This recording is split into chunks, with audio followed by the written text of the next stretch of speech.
incertidumbre meteorológica. Ah, no, pero no va a llover acá en la región metropolitana. Llueve para el sur, en la región de Aysén. Acá estamos listos para el primer café, una nueva mañana en Cooperativa. Y le contamos al comenzar que según un estudio de Adimark, el 41% de los chilenos está endeudado y le cuesta mucho llegar a fin de mes. Frente a este comportamiento, los economistas están preocupados y analizarán cómo evitar futuras crisis del sistema financiero en el primer seminario de finanzas y ética organizado por la Universidad Alberto Hurtado. Cambia el mundo, Universidad Alberto Hurtado. Y bueno, para intercambiar ideas, pensamientos, opiniones, ya están con nosotros en el primer café, una nueva mañana en Cooperativa. Guillermo Ramírez, secretario general de la UDI. ¿Mantiene el cargo, no? ¿Sí? Por el momento. ¿Sí? Sí. ¿Hay posibilidad de petición de renuncia? Siempre, todos los días, desde el día que asumí. No confundaba a la gente. No está pasando nada. No, está todo bien. ¿La UDI está en calma ahora? Sí, es un partido... Pero ese sí es como medio dubitativo. No, lo que pasa es que la política hoy día está muy movida, y hay mucho debate muy intenso. Entonces, decir que las cosas están en calma es un poco patúo, a nivel nacional, digo. Pero esto la UDI siempre ha habido calma. Es un partido donde se puede trabajar en equipo de manera muy permanente. Diego Calderón, presidente de la Juventud de la Democracia Cristiana. Buenos días. ¿Qué tal? ¿Cómo está? Muy bien. ¿Cómo anda la juventud, el partido? ¿Están todos como tabla o hay discrepancia en algo, no? Está todo tranquilo dentro del caos. ¿Sí? Esa es del caos de la política. Esa es una muy buena definición.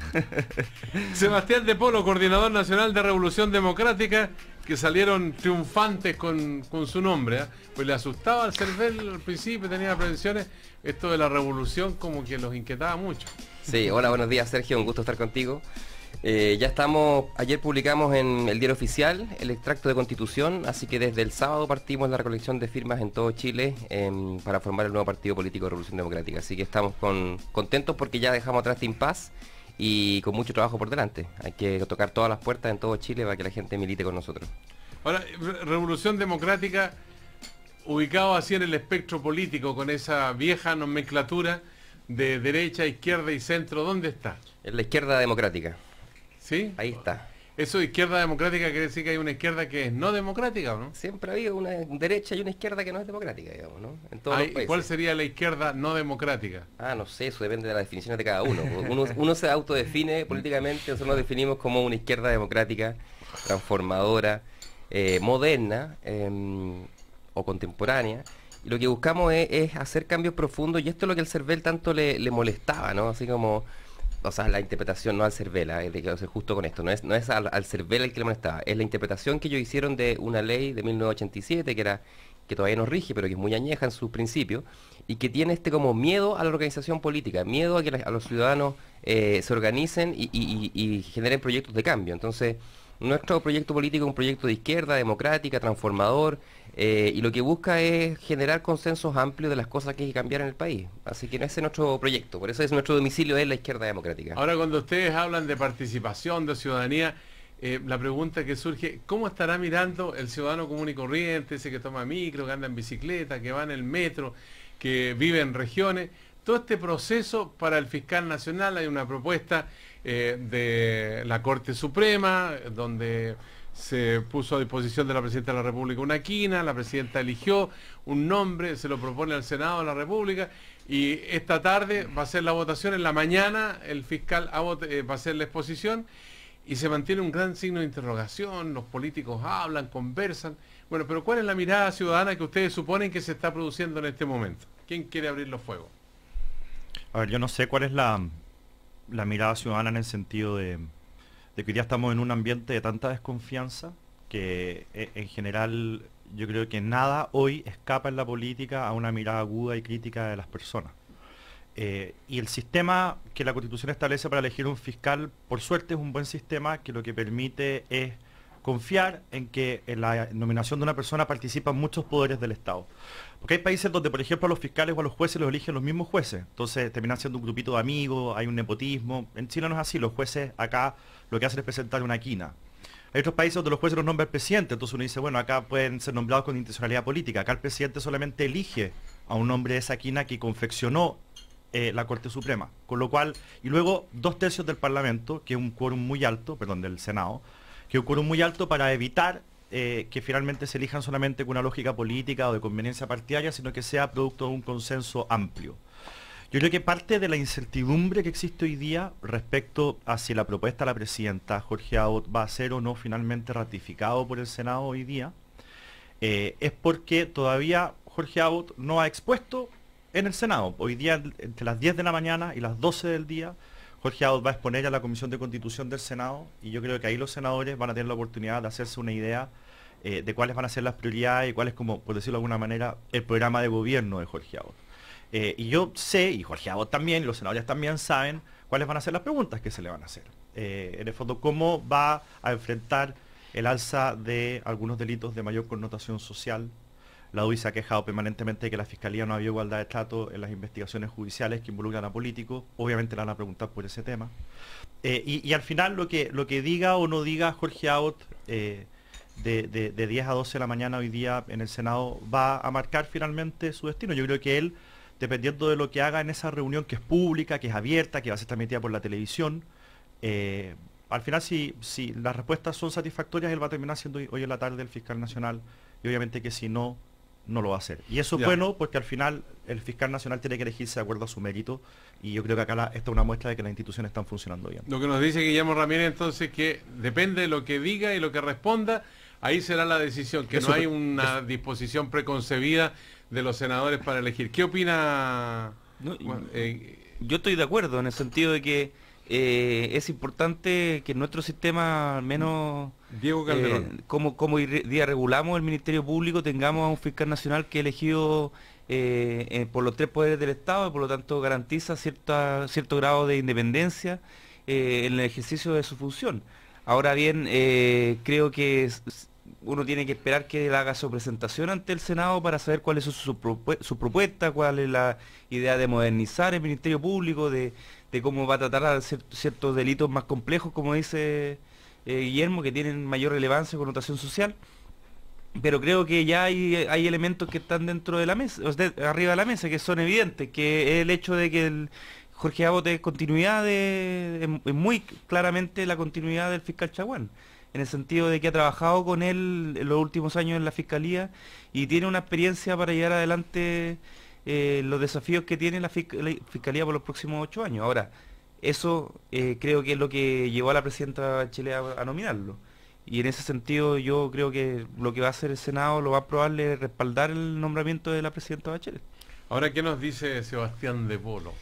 Oye, yo creo que esto es una oportunidad porque es el primer cambio de fiscal. O sea, desde que se instaló el Ministerio Público y toda esta lógica de la nueva justicia es el segundo cambio fiscal de Piedrabuena a Piedrabuena, Chaguán. Entonces, yo creo que la gente todavía no entiende mucho, como tú preguntabas, la cosa más ciudadana, ¿no? ¿Cuál es el rol del fiscal? ¿Qué responsabilidades tiene? ¿Quién lo elige? Y este tipo de que yo encuentro que está bien, que haya un mecanismo institucional de elección, pero la gente no siempre entiende que esto es un poder autónomo del Estado. La Fiscalía, que participan en su definición los otros poderes, pero que es un cargo muy relevante para el sistema político institucional de este país. Debe ser el quinto, sexto cargo en importancia del país. Entonces, el fiscal nacional, y la gente además tiene mucha insatisfacción con la persecución penal de los delitos, con el tema de la seguridad ciudadana. Entonces, yo creo que no solo los delitos como de connotación política son los relevantes, sino que también cómo modernizamos, actualizamos, le damos más recursos a la Fiscalía para que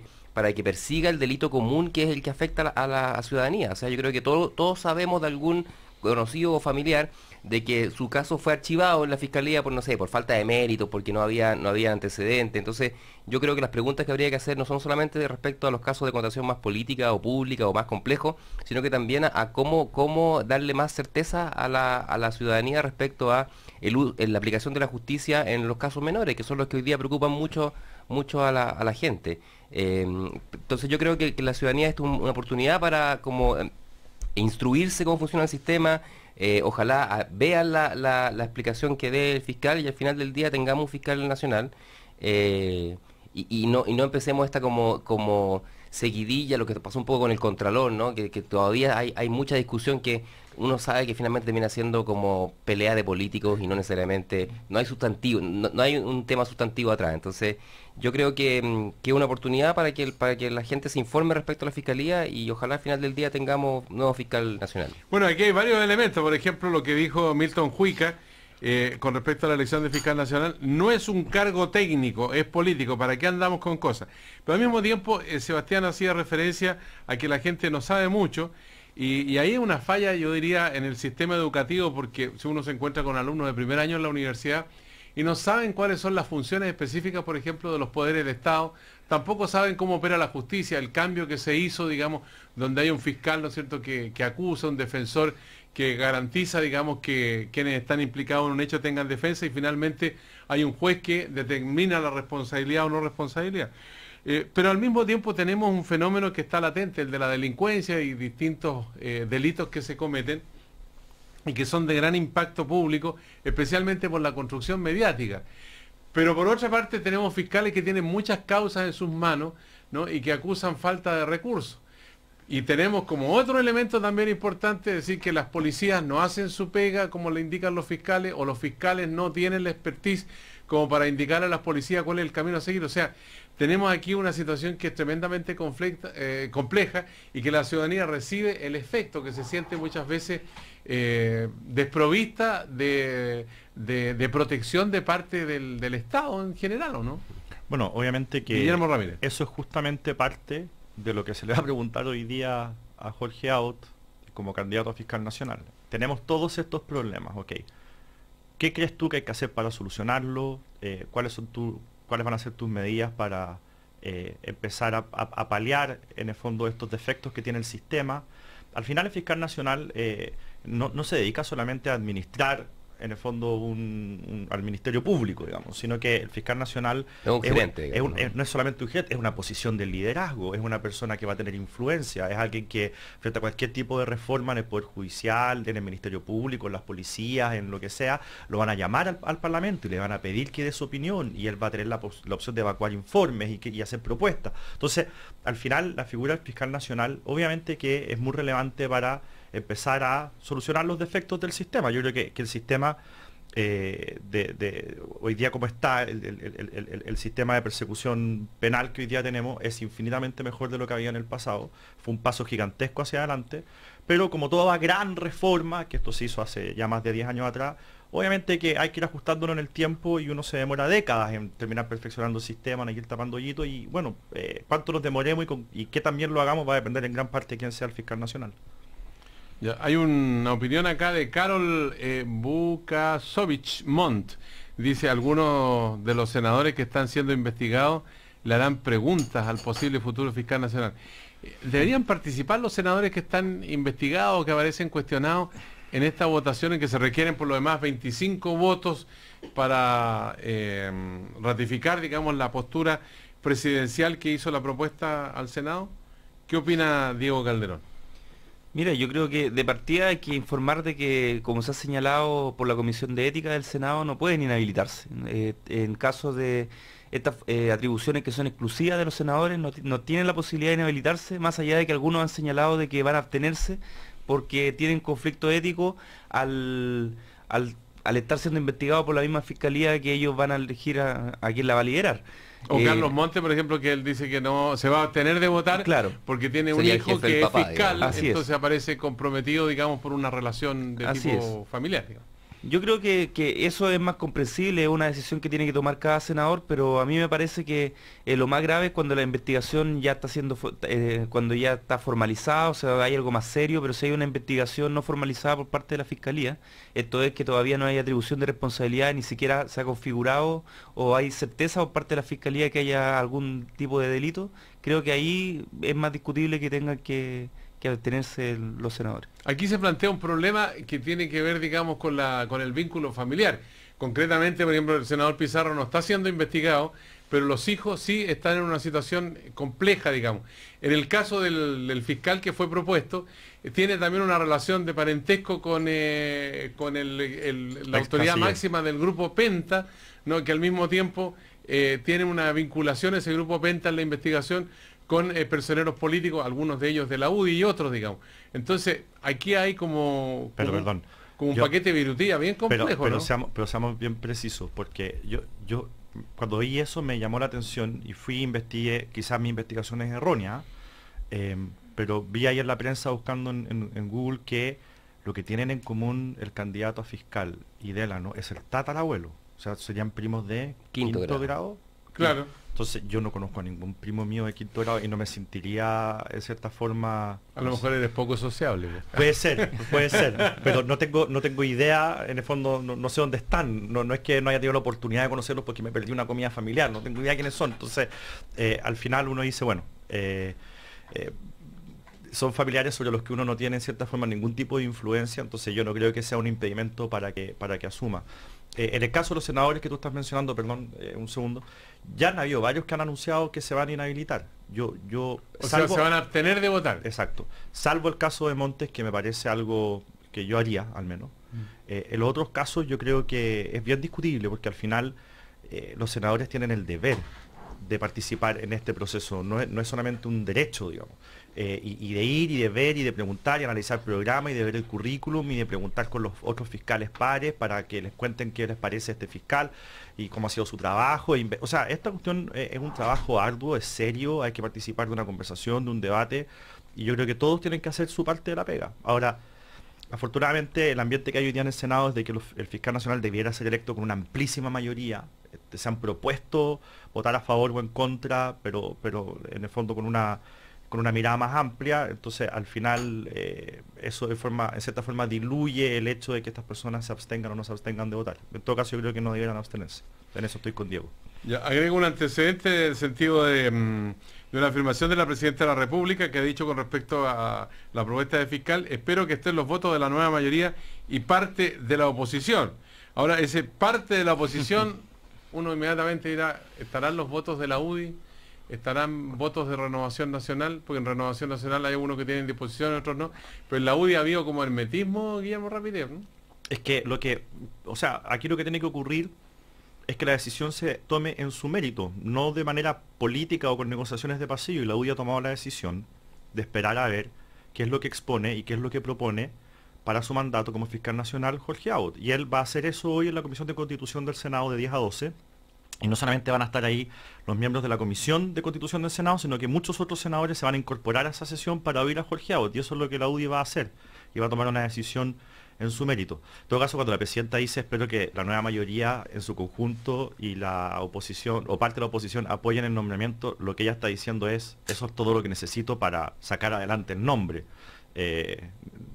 Esa es la lógica. En el fondo no alcanza solo con los votos de la nueva mayoría. Es importante que también hayan senadores de la Alianza que apoyen, de Chile Vamos, mira subconsciente, que apoyen en el fondo el nombramiento. Ya, y Sebastián de Polo, ¿cómo ve todo este enjambre así de movimiento político que se habla, si la decisión es política? Ahí acaba de decir un ministro de la Corte que para qué estamos con cosas, esto es político, o es una decisión de conciencia. O sea, yo creo que estas decisiones son políticas y la toma el sistema político, la toma y está bien que sea así, hay que reivindicar el rol que la política tiene en estas cuestiones. La pregunta es si es política porque es una componenda en función de otra cosa, de yo te doy y tú me das, o si es una definición que tiene que ver con, un poco como lo dice Guillermo, con sopesar la exposición del candidato fiscal, las preguntas que se le hagan. Lo que sí yo creo que no estoy de acuerdo es que yo creo que todos los que están hoy día investigados deberían abstenerse de participar. Pero no es porque no estamos en un tiempo de normalidad institucional. O sea, lo que ha pasado en Chile es grave y yo siento que a veces la clase política no se da cuenta de la distancia que la ciudadanía tiene con todos estos procesos. Los ve opacos, los ve como sucios, los ve poco transparentes. Entonces yo creo que por un gesto para recomponer la confianza con la ciudadanía, todas aquellas personas que han sido, y sabemos quiénes son además, algunos ya han dicho que no van a votar, yo creo que todos debieran abstenerse de votar hoy día, aquellos que puedan generarle alguna duda al proceso, porque hay un problema de confianza y de crisis de credibilidad súper importante. Entonces, yo como una señal más política incluso, yo entiendo que tengan el deber de hacerlo, pero si quieren como recomponer su relación con la ciudadanía, yo, por ejemplo, el senador Pizarro le pediría que se abstuviera de votar. Él dice que lo está pensando y que si falta el voto lo va a dar. Yo le pediría que se abstuviera de votar porque efectivamente si quiere dar más o recomponer la confianza con la ciudadanía necesitamos que haya gestos concretos y esos gestos a veces tienen que ser a costa de tus derechos, a costa, o sea que te tienen que doler. Y esto a lo mejor puede doler, pero yo creo que podría ser más importante para que la ciudadanía entienda el proceso y vuelva a confiar un poco más en una actividad que está tan desprestigiada como la política hoy día. Sí, Diego Calderón. Sí, yo no comparto la aproximación que hace Sebastián porque creo que primero hay que señalar que la crisis no es solamente de la política o del Parlamento, es una crisis que es mucho más extendida y que afecta también a la Fiscalía. Si uno le pregunta a los ciudadanos si confía en el Ministerio Público, probablemente la aprobación va a ser también muy baja, porque lo que está en crisis son las instituciones en general o cualquier instancia que sea de importancia pública, porque la crisis es también interpersonal, la gente no confía en otros y menos va a confiar en las instituciones. Entonces, cuando uno está ante eso, uno tiene que también buscar, más que ante esta hoguera ciudadana, tratar de echarle más leña, tratar de buscar cómo también se hace buena política y se hacen bien las cosas. Y en este caso, si veamos las cuestiones prácticas, si uno permite o establece como una norma que cada parlamentario tenga que abstenerse cuando está sujeto a una investigación no formalizada, lo que permite es que cada fiscal determine qué senador puede o no votar en el Parlamento. Porque los fiscales pueden iniciar investigaciones en cualquier momento sobre cualquier tema. Y eso es muy peligroso para la democracia y es un riesgo que nosotros no podemos asumir con tanta tranquilidad, con tanta liviandad. Ahora, la pregunta que surge ya en el plano, digamos, de la conjetura, en caso de ser rechazado el nombre propuesto por la Presidenta de la República, ¿cuál es el efecto que tiene sobre el gobierno y sobre el Congreso, o particularmente el Senado de la Nación, que es el que tomaría una determinación en ese sentido, en caso que lo rechace? Guillermo. ¿Qué pasaría si lo rechaza? Sí, ¿cómo queda la imagen, digamos, del Congreso, del Senado de la República, del Ejecutivo en esta situación? A ver, yo creo que en el caso del Senado, obviamente que depende de cuáles sean las razones que se den para rechazar el nombramiento. O sea, si es porque sí nomás, claro, es distinto a que si hay razones fundadas. Supongamos que hoy día Jorge Abot en su intervención lo hace mal o dice cosas que la mayoría de los senadores no suscriben, están en su derecho a votar en contra y no, eso no debiera afectar su imagen. Pero más allá del derecho, digamos, que tienen a aprobarlo o rechazarlo. Es que yo creo que va a depender de cómo justifiquen su voto. Y eso lo vamos a conocer hoy en la tarde. En el caso de la presidenta, obviamente que la podría afectar porque había un nombre previo que concitaba, y ella lo sabía, el de Morales. El de Morales, gran apoyo transversal, no solamente dentro del Parlamento, sino que también dentro del mismo Ejecutivo. Y a último minuto decidieron cambiar el nombre y eso es un riesgo que decidió correr el gobierno. Y claro, cuando uno corre riesgo las ganancias son grandes, pero las pérdidas también son grandes. ¿Pero cuál es la certeza de que ese es el nombre que estaba consensuado? ¿Habían hablado, por ejemplo, con senadores de la UDI? No, yo no lo sé. Ya. Yo obviamente no soy senador, así que no he participado de esas conversaciones. Yo lo que estoy diciendo es lo que recojo de la prensa y nadie lo ha desmentido por lo demás. O sea, la prensa ha sido transversalmente muy enfática, es decir, de que este era un nombre del agrado de la mayoría de los senadores del Parlamento y nadie ha salido a desmentirlo, con lo cual yo asumo que se trabaja con los periodistas serios. Yo honestamente no tengo idea si es que el gobierno se sentó a conversar con los senadores los nombres. La Presidenta de la República dijo, jamás ninguno de los senadores habló conmigo en un sentido como este, o sea, la designación de José Morales. Yo leí en la prensa que había un consenso sobre un determinado candidato. ¿Quién dice eso? La Presidenta de la República. Ah, bueno, sí, pero es que ella dice que nunca habló con los senadores sobre este tema. La verdad es que hay muchos otros temas sobre los cuales no habla con los senadores. Ya, pero en el caso... Y habla a través de sus ministros, además. Sí, ellos fueron los que lideran las conversaciones. Sí, está bien. Los que lideraron las conversaciones. Ahora, para cerrar el punto, digamos, ¿qué pasa si se rechaza la nominación? Bueno, si Abbott no logra los 25 votos, la Corte Suprema debe entregar una nueva quina de candidatos, incluyendo a los 4 ya seleccionados y quien quedó en sexto lugar en las preferencias. Y hay un plazo de aproximadamente 10 días para elegir nuevamente a un postulante de esa quina y cuando entregue los nombres el Senado tendría 10 días para votar una vez la designación. O sea, que es un poco lo que pasó con el Contralor. El nombre fue rechazado la semana pasada y ahora la presidenta tiene que volver a nominar a un candidato que el Senado va a tener que volver a votar. Ya pues, señores, Guillermo Ramírez, Diego Calderón, Sebastián de Polo, hay bastante paño que cortar. Hacemos una pausa acá con don Marco Eugenio Concha quien tiene las manos con el sonido impregnado del primer café de las 9 de la mañana en Cooperativa, y volvemos a conversar con ustedes.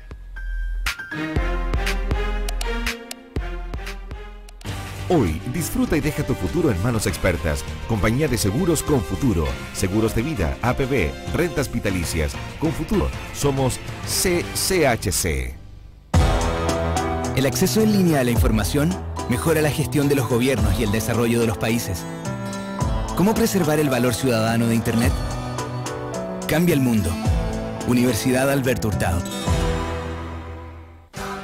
En Confuturo te aconsejamos que simplemente disfrutes hoy y dejes tu futuro en manos expertas.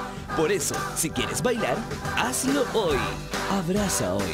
Hoy ríe. Hoy perdona. Retoma tu hobby hoy. Compañía de Seguros Con Futuro. Seguros de vida, APB, rentas vitalicias. Aseguramos, protegemos lo que tú quieres. Con Futuro, somos SHC. En el 2050, la población urbana crecerá en 3.000 millones de personas. ¿Qué clase de ciudades crearemos? Cambia el mundo. Universidad Alberto Hurtado. ¿Aló, Pancho? Compadre, adivina. ¿Qué pasó? Contraté el seguro de auto Santander y obtuve chofer y vehículo de reemplazo. Me llevan el auto a la revisión técnica, asistencia a las 24 horas y deducible inteligente. Además, me regalaron kilómetros Lampaz, así que voy tomando el avión. Llego entregado a tu casa. Contrata tu seguro de auto en Santander, obtén las mejores asistencias y acumula hasta 1.000 kilómetros Lampaz mensuales para usarlos en el destino que quieras. Contrátalo e infórmate más en www.santander.cl, en cualquiera de nuestras sucursales o llamando a Vox al 600-320-3000. Santander Seguros, Intermedia Santander Corredora de Seguros Limitada. La Copa Chile se vive al aire libre. Hoy, el fútbol da revancha. Y solo uno sigue en competencia. En directo desde el Nacional, Universidad de Chile, Cobreloa. Duelo de alta tensión. Revancha, cuartos de final, Copa Chile. Hoy, 10 para las 8 de la noche, al aire libre en Cooperativa. Reuniones de trabajo productivas con las excelentes promociones que Sheraton Santiago ofrece en su innovador centro de convenciones, que incluyen salón privado, internet liberado, coffee break o almuerzo. Entorno incomparable, cálido ambiente y servicio de primer nivel. Organice su próxima reunión y disfrute de estos meeting packages con tarifas especiales desde 13.700 pesos más IVA por persona. Consultas y reservas al 22-707-0990. La mejor oportunidad siempre está en Sheraton Santiago. Pedir un super avance en Tiendas París es igual a tener unas super vacaciones. Cambiar la parrilla a gas por un super quincho. Recibir un super regalo para mi cumpleaños.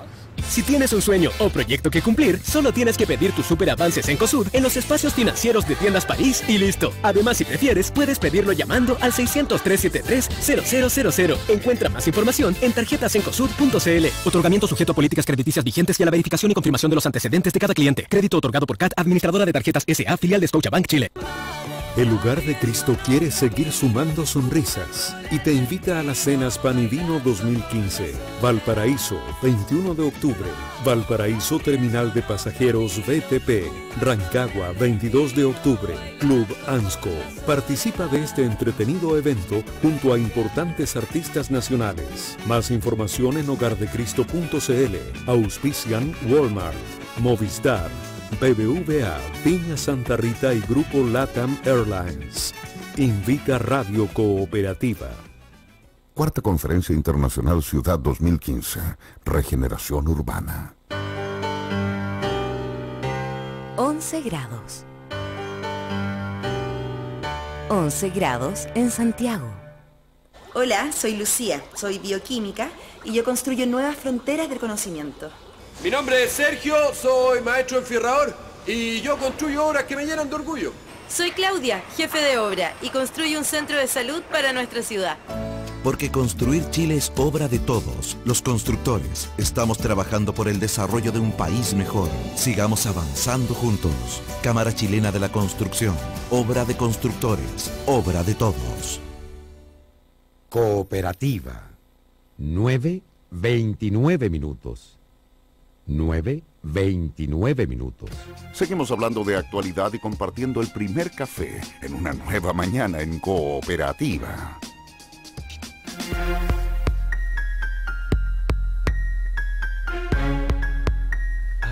Bueno, estamos de vuelta aquí en el primer café, una nueva mañana en Cooperativa con Guillermo Ramírez, Diego Calderón y Sebastián de Polo. Vamos a hablar de cuestiones ciudadanas en esta parte y a ver acaso al final alcanzamos a ver la relación que existe hoy día entre el mundo político y el planteamiento de una nueva constitución. Bueno, pero tenemos en este momento un conflicto que ya se prolonga por cuarta semana en el registro civil. Los trabajadores de la Junji también han decretado un paro que afecta a como 12.000 infantes entre 0 y 6 años a través del país. Y un conflicto más puntual, pero que ha tenido bastante impacto en el transcurso de las últimas horas, que es en relación con el Mall del Mueble, ahí en Placer con San Diego, donde hay implicados por lo menos 2.000 personas y que implica también a su familia. En fin, hay una empresa, Walmart, que le arrendó el lugar a otros operadores de inmobiliario, y estos lo subarrendaron a estas personas y le habían pedido que desalojaran el local, pero los intermediarios no habían procedido a esa situación y los que operan ahí en el negocio han dicho que ellos no tenían conocimiento de esta situación. Este es parte del testimonio que recogimos esta mañana con María Paz López. ¿La tenemos? Sí, María Paz, si se ponen los fonos ustedes la pueden escuchar. María Paz, ¿te escuchamos? Sí, Sergio, ya estamos conectados y contarles lo que está pasando ahora acá en calle Arturo Prat con calle Placer. Continúan los locatarios que fueron sacados, desalojados desde sus locales durante esta mañana pasada a las 6:30. ¿Qué están esperando? Ver qué va a suceder de aquí en más, cuándo van a poder sacar sus muebles. Es una situación bastante preocupante para ellos porque la mayoría de ellos es solo estos muebles, solo estos locales lo que tienen para subsistir, y es por eso que muchos de ellos se han quedado en este lugar para ver qué va a pasar. Conversábamos hace unos minutos también con uno de los dirigentes, Ciro Michea, que nos decía que van a pedir una reunión con Walmart para ver cuándo pueden sacar sus cosas desde el interior. Recordar que cuando se produce este desalojo, cuando llega el receptor judicial, se le explica a los trabajadores lo que se va a hacer y minutos más tarde se comienzan a soldar las cortinas de los locales para poder evitar así que vuelvan a ingresar a este lugar. De hecho, quiero invitarlos a escuchar parte del ambiente que se vivió durante esta mañana. ¿Por qué nos quitan nuestro puesto de trabajo? ¿Por qué? Se nos están incumpliendo todas las reglas, prefieren a la empresa extranjera que los pymes. Walmart notificó a los subarrendatarios, ¿solamente sí o no? La sentencia no lo afecta a ustedes, así que no nos podía notificar. ¡Respóndame por la verdad, señor! No me genere problema en la prensa. Por favor, cooperen a la persona acá, pero... Claro, también hubo problemas con los medios de comunicación y Carabineros, que nos hizo bastante complejo el poder reportear todo lo que estaba ocurriendo al interior de este local. Contarles además que hubo personas desmayadas a raíz de todo este desalojo acá en el Mall del Mueble. Bien, María Paz López, con esos antecedentes entonces le planteamos a Guillermo Ramírez, Diego Calderón, Sebastián de Polo, ¿cómo se ven estos conflictos desde la política? Porque en el fondo aquí hay un Estado de Derecho, hay una situación al mismo tiempo que es tremendamente dramática desde el punto de vista humano. ¿Cómo se conjuga, digamos, este sistema de poder institucional con esta situación a nivel ciudadano que tiene este carácter? ¿Quién quiere abrir los fuegos? Mira, yo creo, o sea, primero es Sebastián de Polo. Es súper indignante lo que está pasando ahí y tiene estas varias dimensiones que tú dices, pero yo creo que hay que distinguir que hay como tres fenómenos distintos. Uno es lo que está pasando en esos barrios patrimoniales más antiguos de las ciudades de todo Chile, donde hay una reconversión y una expansión inmobiliaria que es bien importante y que es bien como nociva o poco dialogante con la ciudadanía que ahí hoy día existe, con el comercio que ahí existe. Entonces, a mí esa es una dimensión, cómo protegemos los barrios donde hay comercio que es tradicional, donde hay cuestiones que finalmente son nuestro patrimonio. O sea, ir a Franklin y encontrarse con ese tipo de actividades es parte como de la cultura urbana del sector de Santiago Sur. Entonces, eso es un tema que yo creo que hay que rescatar. Lo segundo es que el poder que tiene Walmart, o lo que es líder, digamos, y su poca como capacidad de diálogo con los locatarios, con los subarrendatarios de este espacio. Yo creo que ahí ha habido muy poco diálogo. Nosotros lo hemos conocido porque la oficina de la Diputación de Giorgio Jackson, que es parte del distrito, ha estado en permanente contacto con la gente de los locatarios. Lo hemos apoyado esta última semana y ellos dicen que no ha habido diálogo con la gente de Walmart, que no ha habido una forma de establecer algún tipo de solución alternativa a esto. Y lo otro, que también tiene que ver con regulación. Por ejemplo, en países desarrollados, los grandes supermercados o los malls no pueden ubicarse en las zonas urbanas. O sea, de verdad, si queremos tener una política pro pyme y pro negocio de barrio y pro negocio local, necesitaríamos hacer que el gran comercio no esté presente, porque el gran comercio compite de una manera que revienta a todos los comerciantes locales. Entonces, ahí hay otra conversación que tampoco hemos tenido de a dónde vamos a instalar este gran comercio que termina matando al comercio pequeño. Y lo último es la violencia en el desalojo. Yo creo que el desalojo debiera ser, está bien, hay que cumplir la ley y todo, pero yo creo que ha habido una violencia excesiva con los locatarios en el desalojo. Y lo que falta aquí es más diálogo. También está la municipalidad de Santiago involucrada, entonces a mí me gustaría que Walmart, además si quiere como tener una mejor imagen pública en la sociedad, debiera promover el diálogo y no evitarlo, porque lo evita diciendo que esto es un conflicto entre privados, que es como la clásica salida, digamos, bueno, un conflicto entre privados, entonces no hay nada que hacer. Entonces le pegan a la gente pierde su trabajo, pierde su empleo y no hay nada que hacer por un conflicto entre privados. Yo creo que esas son las distintas aristas y yo espero que haya más diálogo y que en ese diálogo podamos efectivamente encontrar una solución para insisto, que es un comercio tradicional, que tiene que ver con nuestro patrimonio, que tiene que ver con muchas familias y que son formas de vida que no podemos matar o no podemos permitir que mueran por la expansión inmobiliaria del gran supermercado. Guillermo Ramírez. Yo sorprendentemente estoy muy de acuerdo con Sebastián de Polo. Aquí el problema no es la ley. ¿Por qué dice sorprendentemente? Porque no estamos de acuerdo nunca en nada, pero hoy día estamos más de acuerdo en algunas cosas que otros días. Es que ahora vamos a ser partido político por eso. Claro, exacto. A ver, yo creo que aquí el problema no es la ley, el problema tampoco es la resolución judicial, es todo el proceso y la forma en cómo se ha hecho. La falta de diálogo, Sebastián lo dijo muy bien. Acá aparentemente Walmart ha tratado de evitar el diálogo cuando en realidad debería haberlo buscado y debería haber sido el primer interesado en buscarlo. El municipio de Santiago también tiene un rol que podría haber jugado en esta conversación para ver dónde se reubican estas personas, pero a satisfacción de ellas, al final, para que se fueran contentas y quizás esto podría haber sido incluso una oportunidad para que estuvieran en un lugar más seguro, mejor, en fin, o sea, al final yo creo que si se hubieran sentado a conversar y hubieran buscado una salida, porque este es un conflicto que lleva años, en el tiempo que esto duró en el plano judicial, podrían haber encontrado de manera voluntaria un acuerdo que a todos les hubiese satisfecho.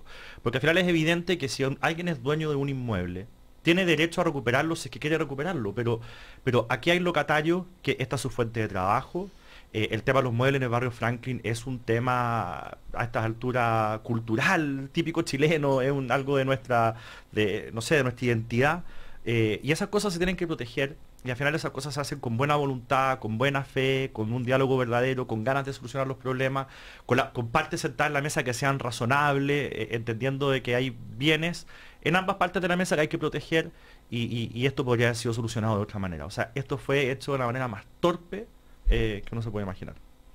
Ya. Y Diego Calderón, ¿cuál es la mirada que tienen con respecto a esta comunicación entre el mundo de la política, de los poderes del Estado, van a los decir dirigentes, que ya los políticos se están poniendo de acuerdo, pero yo estoy de acuerdo también con lo que señalan con lo que señala Guillermo y Sebastián. O sea, aquí es evidente que es un problema privado, porque el problema privado desde el punto de vista jurídico, la excusa de Walmart es que se tiene que relacionar con el arrendatario, no con los subarrendatarios, pero esto se vuelve un problema público cuando hay 2.000 personas que van a perder sus puestos de empleo, que van a perder su emprendimiento, y creo que ahí comparto en que faltó más diálogo, y ese diálogo pudo haberlo liderado la municipalidad o pudo haberlo liderado también la misma empresa si hubiese tenido una responsabilidad social mayor, porque creo que a ninguna empresa, por muy grande que sea, le puede dar igual que 2.000 personas que en la calle por un terreno, que es lo que está aquí en juego. Ya, ¿y qué pasa con el registro civil? ¿Falta diálogo o falta plata? ¿Qué es lo que ocurre ahí? ¿O falta oportunidad para resolver los problemas? ¿Cómo lo ven ustedes? Yo, el tema del registro civil, perdón, yo solamente hacer una acotación. Porque te tiene un efecto ciudadano también. ¿Cuántas semanas lleva esto? Estamos en la cuarta semana. Sergio Campos. Estamos en la cuarta semana. Estamos en la cuarta estimado semana. Guillermo Ramírez. A ver, La verdad es que lo que ha pasado con el registro civil ya, o sea, la molestia que genera la ciudadanía, el problema que le causa a muchas personas que tienen que ir a hacer trámites que son necesarios para su vida normal y cotidiana, es bien impresionante. Yo simplemente quiero recalcar un punto.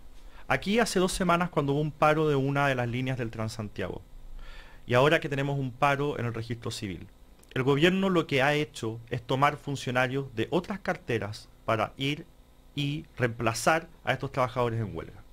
Ayer el gobierno anunció que 106 personas que pertenecen al Ministerio del Interior iban a trabajar en el registro civil para atender las necesidades más urgentes y particularmente para atender a los acuerdos de unión civil, los famosos AUC que fueron aprobados hace un par de meses atrás. El gobierno, tanto en el tema del transporte como en el tema del registro civil, ha utilizado de manera eficiente y de manera razonable el reemplazo en huelga. Y sin embargo, mientras ellos lo utilizan, están promoviendo una ley que los prohíbe para el resto. Y a mí eso me parece que nos tiene que llevar a una reflexión.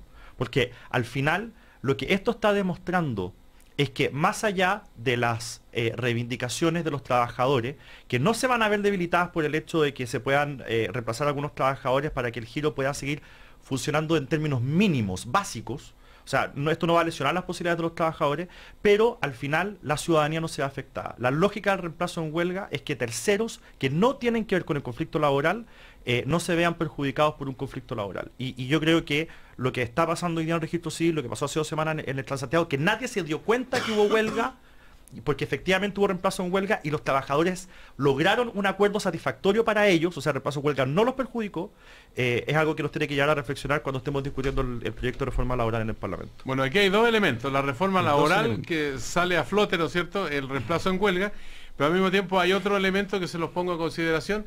Mahmoud Alewi, subsecretario del Interior, hizo una relación de los ingresos que tienen los trabajadores del registro civil que perciben más de 1 millón de pesos al mes. En promedio. En promedio. Sí. Y el caso de los trabajadores chilenos que perciben alrededor de 460.000 pesos en promedio.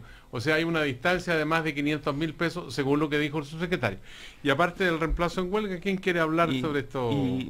Respecto al tema de fondo, no solamente comparar con el resto de los trabajadores, sino también con otros funcionarios públicos.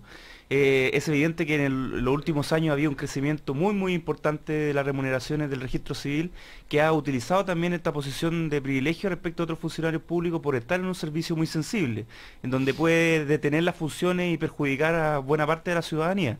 Yo creo que lo que uno espera es que después de 4 meses de paro los trabajadores del registro civil se sienten a conversar con el ministerio, a ver cómo son capaces de avanzar en sus demandas, pero creo que el paro no es la solución, sobre todo porque hemos visto el nivel de perjuicio que está generando y esto lo estamos viendo ahora también en relación con la unión civil que debiese operar y que ellos han puesto en duda hasta último minuto si van a establecer o dar la posibilidad a estas parejas para que puedan contraer su unión y generando también una discriminación entre el matrimonio, que sí se está celebrando, pero no la figura de la unión civil.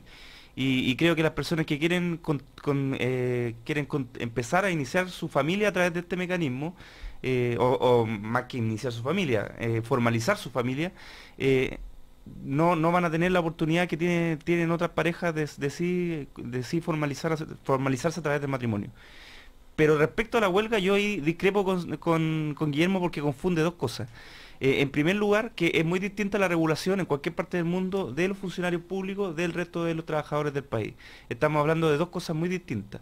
Y lo que hoy en día en Chile falta, y es un tema pendiente, la reforma laboral, y yo valoro que haya parlamentarios como el senador Larraín, que también lo ha planteado reiteradas veces, es necesario avanzar en la discusión de la regulación de los derechos laborales de los funcionarios públicos, que es un tema postergado porque evidentemente afecta al Estado.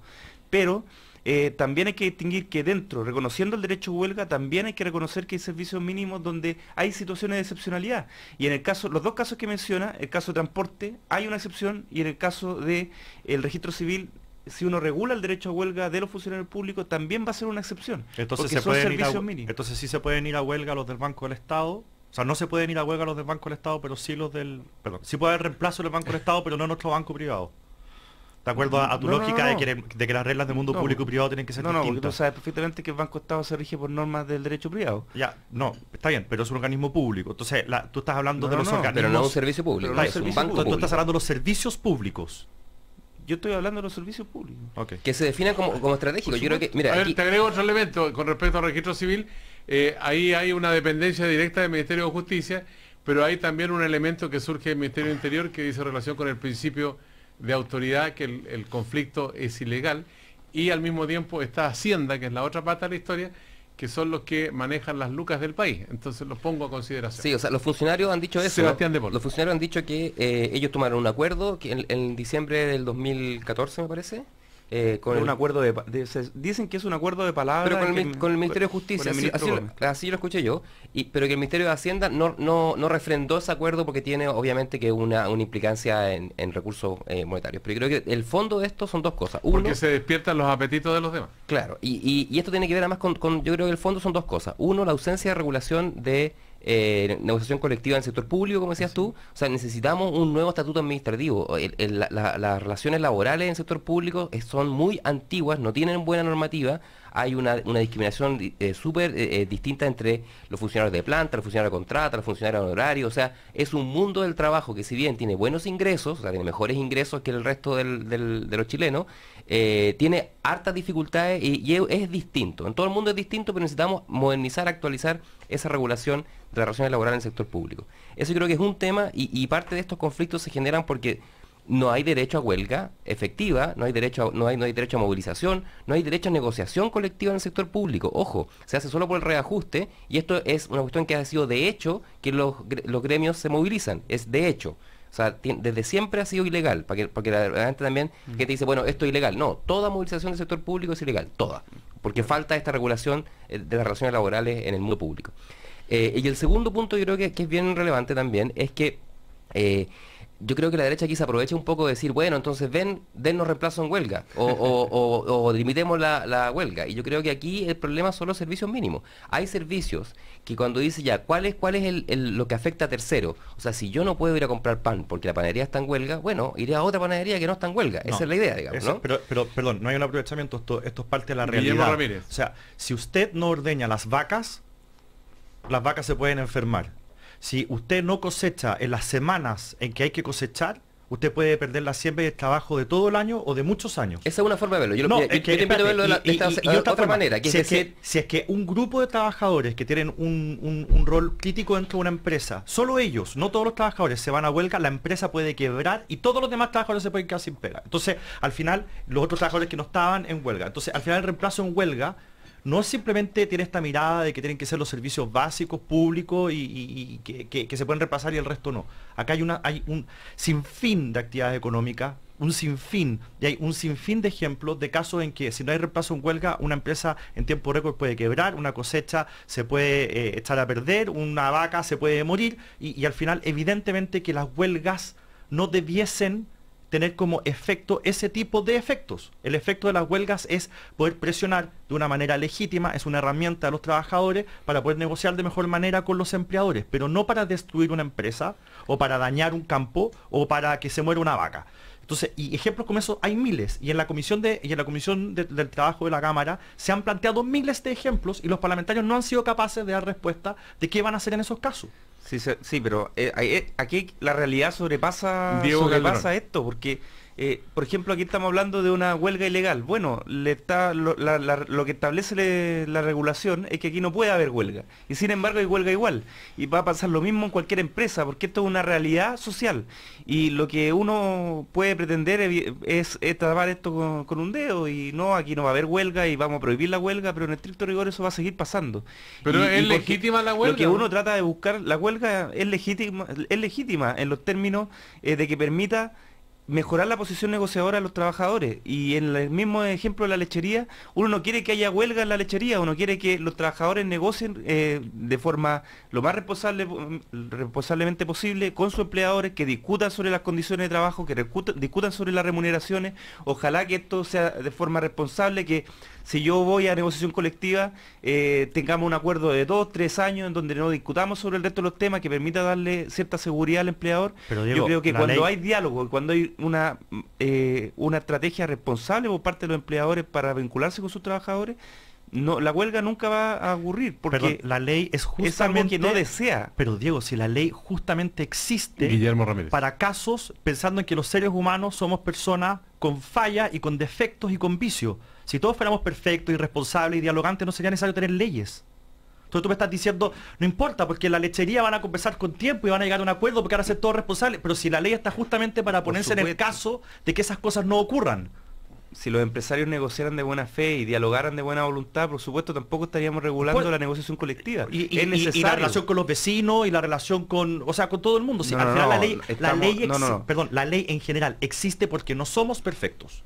Si las personas fueran perfectas, no sería necesaria una ley. Y viviríamos en el Edén. Y viviríamos en el Edén. Entonces, al final, pero evidente, la razón por la cual existe la ley es justamente porque nosotros somos seres perfectos. Y en la relación laboral nunca va a ser perfecto. Y pueden haber buenas personas empleadores y buenas personas trabajadores, pero de repente hay situaciones personales, de repente hay malos entendidos, de repente hay faltas de diálogo que generan conflicto entre buenas personas. Y lo hemos visto 1000 veces en la vida entre amigos y qué sé yo. Entonces, la ley se tiene que poner en esos casos. Tú no puedes decir que no es tan grave porque al final en las lecherías, y en ese caso en particular, los trabajadores y los empleadores, perdona que te diga, es ridículo, se van a poner de acuerdo antes y esto no va a pasar, así que no se preocupen. La ley tiene que ponerse en la situación de que esas cosas pasen.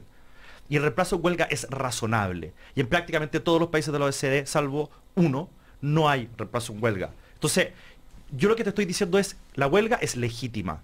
Se debe proteger. Debe tener ciertas características, como por ejemplo que no debe ser violenta y una serie de cosas, pero la huelga es una herramienta legítima que debe ser protegida para que los trabajadores puedan negociar mejor. Pero la huelga no puede conspirar contra terceros o contra el bienestar de la misma empresa que tiene otros trabajadores y otras familias que dependen de esa empresa, o etcétera. Pero ahora, es que entendamos, o del medio ambiente, un poco o la lo que sea. concepción, el bienestar de la empresa no es el bienestar del empleador, no confundamos eso. El bienestar de la empresa incluye también la condición en que están trabajando los trabajadores. Y los otros trabajadores que no están en huelga también. Pero por favor, si lo que uno busca es que la representación de los trabajadores sea por la vía del sindicato, que es la agrupación de los trabajadores, porque eso permite igualar las condiciones de negociación. Cómo yo negocio con mi empleador solo, como individuo, evidentemente es una condición desventajosa, porque es él el que pone las condiciones. Y yo veo si acepto o no acepto el trabajo, porque hay un montón de gente que probablemente también está dispuesta a trabajar por el mismo dinero, por la misma remuneración, para el empleador no es importante. Pero si el sindicato tiene una fuerza, tiene un nivel de organización que permite sentarse a la mesa en igualdad de condiciones.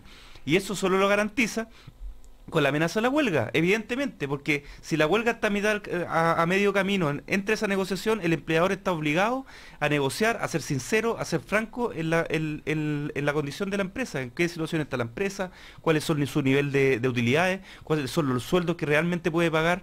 Y eso es lo que uno pretende en este campo. Sí, yo creo que había un fetiche con esto de la huelga, ¿no? O sea, la idea de la huelga es una herramienta dentro de un proceso de negociación y de diálogo. O sea, lo que la reforma está intentando es fortalecer aquella parte que tiene menos poder en la relación, que es la parte de los trabajadores, organizados en sindicatos, en su proceso de diálogo. Entonces, la huelga debiera, ojalá, con un mayor fortalecimiento del sindicalismo y con mayor fortalecimiento del proceso de negociación colectiva, que ese es el objetivo. El objetivo no es fortalecer la huelga, es fortalecer la negociación colectiva. Es decir, que la gente organizadamente pueda dialogar con sus empleadores, los sindicatos, y que puedan efectivamente tener un proceso de acuerdo respecto a niveles de rentabilidad, sueldo, condiciones laborales, una serie de cosas. Entonces, yo creo que el fantasma de la huelga, puesto así, digamos, es como que todas las empresas van a parar al primer momento en que no haya un acuerdo. Y eso no es así, porque es un proceso. De hecho, la huelga, los que pueden negociar en huelga legal es un proceso. Hay una primera oferta, hay una segunda oferta, hay un proceso de diálogo, hay votaciones, tiene que votarlo la mayoría. Entonces, aquellos que hoy día pueden dialogar, estoy pensando en los trabajadores de la gran minería, los que tienen mejores condiciones laborales de este país, tienen muy pocas huelgas. En cambio, los que no pueden dialogar tienen muchas más huelgas. ¿Se entiende? O sea, entre menos regulados esto puede seguir discutiéndose, digamos, hasta que finalmente el Congreso establezca una legislación laboral. 15 segundos, Sergio. Solamente decir, yo estoy de acuerdo con los principios que han dicho. Sí, no, esto es para fortalecer, esto es para que los trabajadores puedan negociar, esto es para que se pueda igualar la cancha entre empleador y trabajador. Si estamos todos de acuerdo en eso. Yo lo que estoy diciendo es que la herramienta que se está eligiendo para eso es pésima. Busquemos otra. Sí, el principio lo compartimos. Lo que pasa es que el fetiche no es nuestro, es de la izquierda. Porque la izquierda quiere un sistema que es malo. Y cuando ellos se enfrentan huelgas como gobierno, de hecho, la utilizan. Yo francamente no sé si la CDU alemana o los conservadores ingleses puedan ser calificados de izquierda. Ellos han promovido el derecho a huelga, han promovido la organización sindical. Yo estoy hablando del reemplazo en huelga. Colectiva. Yo nunca he hablado en contra de la negociación colectiva ni de la huelga. Pero a ver. Y de hecho en esos dos países que acabas de mencionar sí hay reemplazo en huelga. Pero si este es un tema que no ha importado, no fue tema en el gobierno pasado, es un tema que hemos instalado nosotros. Cuando se instaló la discusión, el tema era la reforma laboral en su conjunto. Hoy que la reforma laboral está a punto de ser aprobada, el tema se vuelve a centrar en solo en el reemplazo. Porque es el reemplazo, y además el reemplazo interno. Lamentablemente estoy viendo igual que la reforma tributaria, igual que la reforma económica, cuando aterriza las cosas, problemas que están mal. latentes en la sociedad. Yo quiero así mencionarles nomás al pasar que la Comisión Económica para América Latina, CEPAL, y el Caribe, a través de Alicia Bárcena, ha hecho presente que hay que poner mucho ojo en el TPIP, porque ahí hay amenaza para los países como el nuestro, por ejemplo. Está Perú también en esta condición, está México, con respecto a los derechos digitales, los derechos de salud, derechos a la cultura y derechos de los consumidores. ¿Alguno de ustedes, una pregunta que no es capciosa, conoce el documento íntegro del TPIP o no?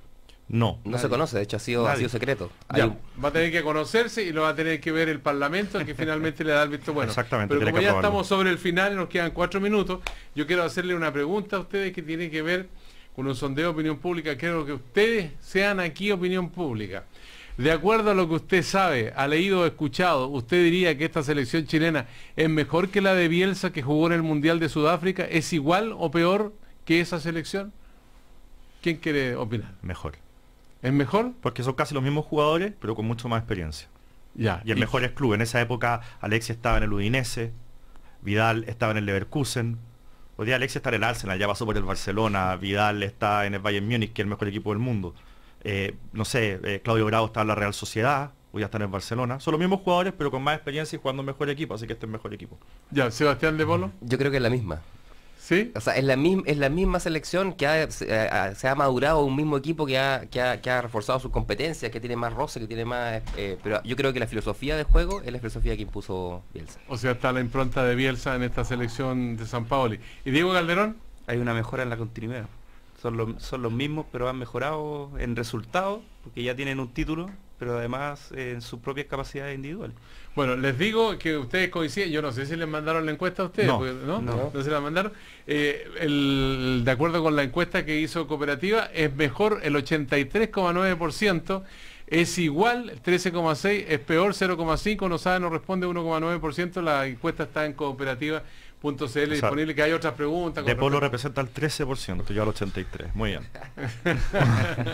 Oye, Guillermo Ramírez, Diego Calderón, Sebastián de Polo, les agradecemos. Sebastián de Polo tiene trabajo el fin de semana, ya lo recolectar firmas, ojalá sean firmas todas legítimas para que no tengan problemas después con el server. Sí, sábado 24, 11 de la mañana en la plazoleta de la Libertad de Prensa, en el barrio Conchiteoro. Revolución Democrática empieza su recolección de firmas, así que invitamos a todos. Y otra cosa que me están diciendo por las redes es que hubo mucha violencia contra los periodistas y contra la gente en el desalojo del molde mueble. Yo creo que hay que poner un ojo de nuevo sobre eso. Hay una imagen que alcancé a divisar de CNN Chile, donde hay un carabinero que voltea a un camarógrafo por la espalda y lo lanza al piso.